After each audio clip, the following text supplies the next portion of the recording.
Hey guys, it's Chelsea from The Financial Diet. And if you have not already, please go ahead and hit that subscribe button to follow every video we make and hit the join button to join our incredible super secret society at TFD. You get all kinds of goodies. You get live office hours monthly with yours truly where you can hang out and ask me anything. You also get a monthly newsletter, goodie bag, all kinds of freebies, plus 50% off to every class, workshop, event, conference that we do. It's amazing. It's worth it. Join by clicking that join button. It's just $4.99 a month. And this is just a reminder, if you haven't already, to secure your spot now for Amanda Holden, aka Dumpster Doggy's famous 4-week beginner investing course. This will cover everything you need to know about getting started with investing, and it is a 4-week live course with replays of all classes available, so you don't have to join live. Over 1,000 people have already taken this class, and due to high demand, we're bringing it back for a third time. This is the most comprehensive investing course available and the perfect way to make sure 2022 is the year you have an actionable plan to start building long-term wealth. It is good for beginners just starting their investing journey, as well as those who are a bit more intermediate. And there will be live interactive office hours with your teacher, Amanda, to ask any questions you want. And using code YouTubeVIP at checkout, you get $49 off the class with this exclusive promo code linked in our description. So sign up at the link in our description, $49 off of Amanda's class using the code YouTubeVIP for her 4-week course starting January 25th. And today I wanted to talk about a subject that is very close to my heart and really a lot of the reason why I started TFD in the first place. For those who might not be aware, when I was growing up, my family was very, very low income, especially until the age of about 11 or so. Our family was definitely below the poverty line, living paycheck to paycheck. Money was a huge source of stress and anxiety and overall feelings of kind of insecurity and deprivation in my life as a child. And of course, I can't imagine how difficult it was for my parents at that time, and they did everything in their power to kind of keep me a little bit shielded from it, but it definitely had a huge impact. And then as I moved into my preteen years, I moved to a very, very affluent area where my family at that time was more middle class. But when you're middle class compared to a bunch of really rich people who drive BMWs to your high school and get them as 16th birthday gifts, you actually weirdly feel more poor than you did when you were actually poor, but surrounded by other poor people. And these two experiences really shaped my relationship to money, my insecurities around it, my anxieties around it, and were really what led me to get myself into so much financial trouble so young, because I really associated spending, and often spending in a reckless or unsustainable way, with validation, with self-worth, or even really the only way a person can truly have fun. That's how I quickly got into my credit card debt, drained my savings, was using check cashing services because I was overdrafted everywhere. Basically, every bad thing that I was doing with money, really at some level, I now understand, stemmed from my serious insecurities around the subject and overall fear of money as a concept. That being said, today at 32 and over 7 years into talking about money as my full-time job, I feel very confident and stable with money. As you guys have seen from my videos, there's pretty much nothing that I won't share financially. I have really no anxieties or qualms around the subject. I really don't associate my self-worth with things that I can afford to buy. I really choose and try to find my self-worth and validation in other things, like things I can make, the way I make other people feel, and other generally more healthy things. But I also know, as someone who's been to, my own share of therapy and who generally tries to be pretty conscious about my own psyche at play, that you never fully escape the notions and emotions around money that you grew up with. And many of us out there who may now be financially stable, who may have ascended in class, who may have a completely different numerical relationship with money, can often be held back by a lot of those same unhealthy emotional relationships with money, often because we grew up without enough of it. So I wanted to talk today about the habits and the mindsets and the behaviors that a lot of us find ourselves locked in because we grew up poor, even if we're not anymore. And honestly, even if we still are. Even if we're still struggling financially, that's not a reason to not address some of these bad mental habits. Because research from Cornell University shows that the overall stress of growing up poor can seriously impede one's mental health as an adult, even if they grow up to eventually be middle class or maybe even higher. The stress can even take its toll on your physiological health. From witnessing your parents worrying about money in front of you to feeling alienated from common social experiences like trips or birthday parties, growing up poor can sometimes feel like a million little traumas that never really leave you. And it's made all that much worse by feeling like you should be filled with nothing but gratitude for your current situation, and like you should simply move on from the things that were upsetting in your youth. So regardless of your current financial situation, if you grew up poor, here are some of the things you might still be carrying with you without realizing it. Number 1 is problematic relationships with food. Food insecurity can result in people eating more, eating faster, and eating when they're not hungry because they don't know when their next meal will be or how much food they'll have. This was demonstrated in a 2016 study by Texas Christian University, which found that women who grew up poorer when offered snacks consumed them at equal rates regardless of how long it had been since they last ate. Women who grew up more financially comfortable only ate high amounts of it if it had been long enough since they last ate. Similarly, women who grew up with far less tended to eat just as much if they had a caloric beverage, such as a soda, as if they drank a zero-calorie beverage like water, whereas those from higher income households would hold off from eating as many snacks if they drank a caloric beverage. Essentially, growing up poor or experiencing food insecurity will mean having a difficult time assessing what your body really needs or accepting that you have enough of it. And this actually runs parallel to behavior observed in foster children and adoptees who often engage in overeating, hoarding, or even hiding food due to food insecurity that is essentially hardwired in their brains. And what those observations found is that for people who have poor impulse control around food is that restricting food does not work, and labeling foods as bad only increases their allure. So if you're a person who grew up food insecure and then enters the complicated adult world of dieting and health trends, that can also result in binging or other disordered food rituals. And while it is very common to experience overeating based on your needs if you grow up with food insecurity, you can also experience the opposite effect, which is over-rationing your food because you're so used to having to keep it tightly controlled.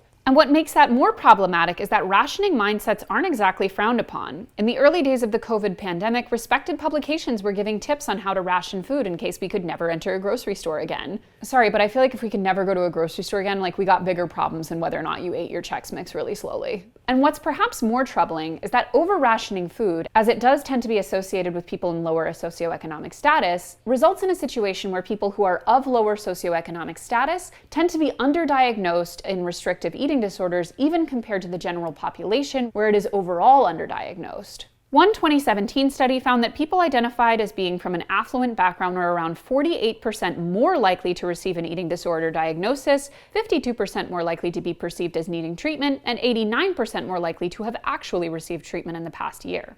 Number 2 is poor impulse control with money, like your girl. While growing up poor for some might result in being incredibly over-frugal and even stingy with your money, even when you don't need to be, for many people it actually results in the opposite. In 2014, the American Psychological Association published research that found that people who grew up in poorer socioeconomic situations had a lower sense of control and higher instances of impulsivity.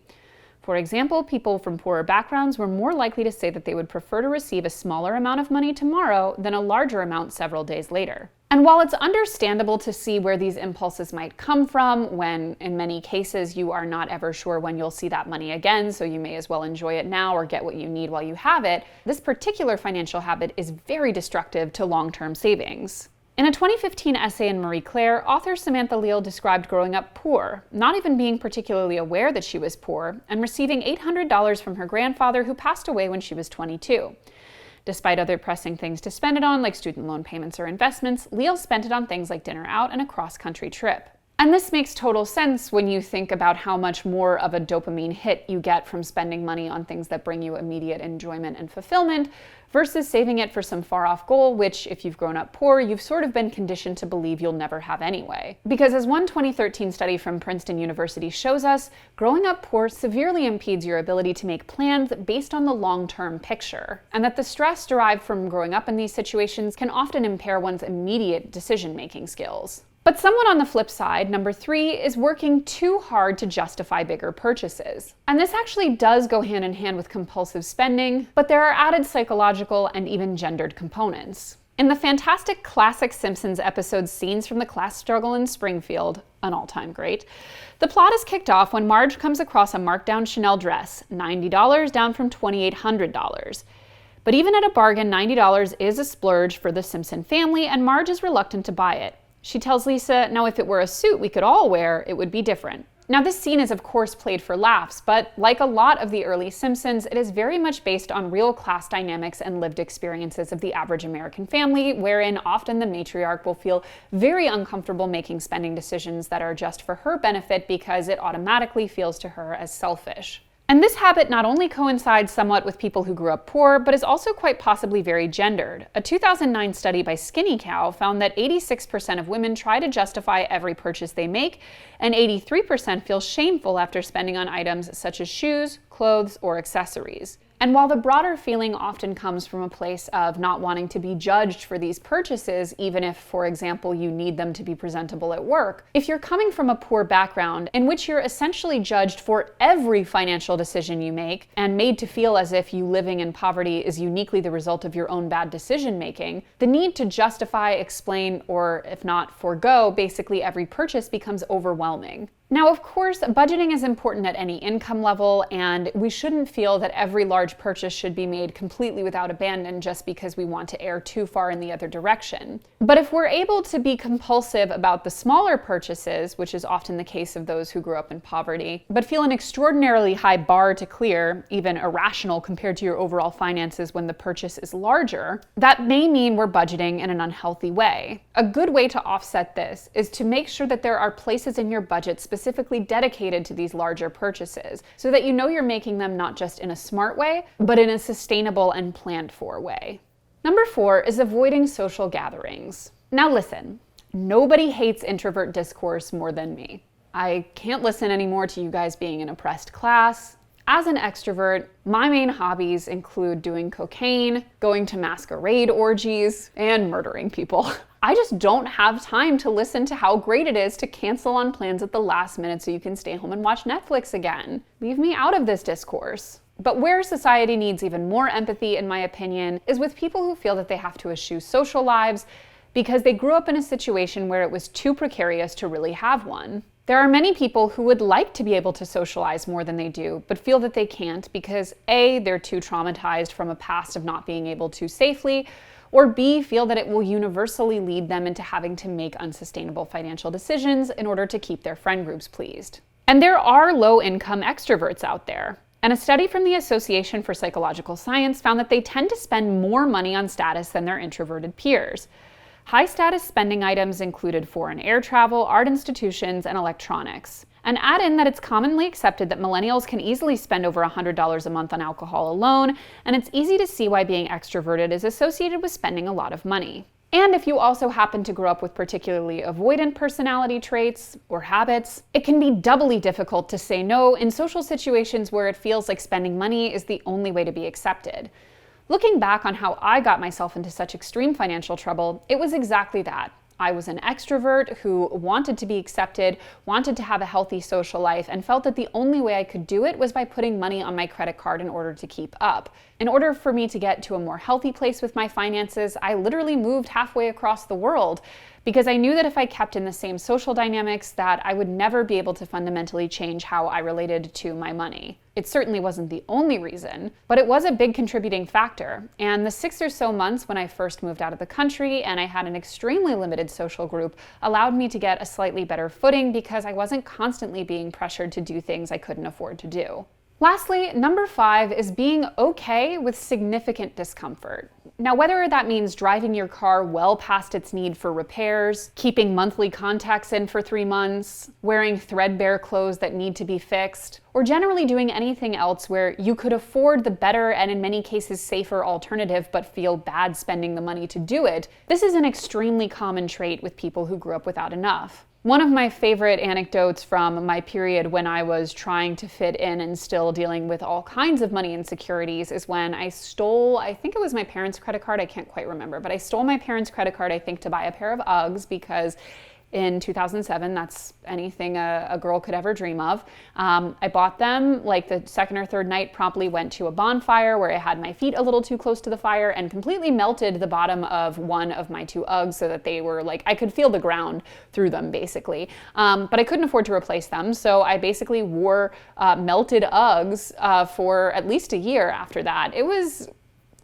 a dark time for Chelsea, let's put it that way. And I wouldn't do that again, but I have noticed even in myself some tendencies to wear things past a place where they need to be repaired, or eschew buying very basic, affordable things that could improve my quality of life, because I grew up with it being so normalized to experience that discomfort, or to use broken things, or to not really have enough to replace it. And don't get me wrong, culturally, on aggregate, we live in a world that is way too focused on replacing things that don't need to be replaced, buying more than we need, having a different outfit for every photo, and many other wasteful habits. But going way too far in the other direction isn't healthy either. In fact, for example, temperature comfort is one of the most interesting class divides. In 2019, NPR analyzed 97 of the most populous cities in the US and found that in 75% of cases, ground temperature in the summer was hotter in poorer neighborhoods.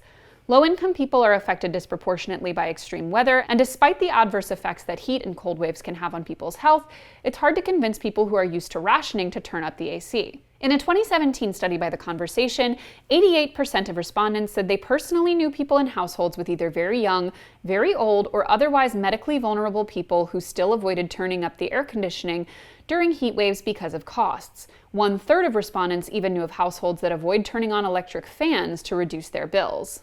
As someone who grew up in a household where it was perpetually like 60 degrees during the winter and I had to sleep with like pajamas, a like fuzzy robe, and fuzzy socks on, and the most dreaded part of my day was having to take a shower because of how cold it was going to be before and after, I now am like a lizard in winter. My shit is like 100 degrees at all times, and my husband is like, I can't live like this. And I'm like, but you don't understand how it was. And while you may view temperature control as somewhat superfluous, things like medical coverage are not, and yet that is often something that people choose to go without, even if they could technically afford it.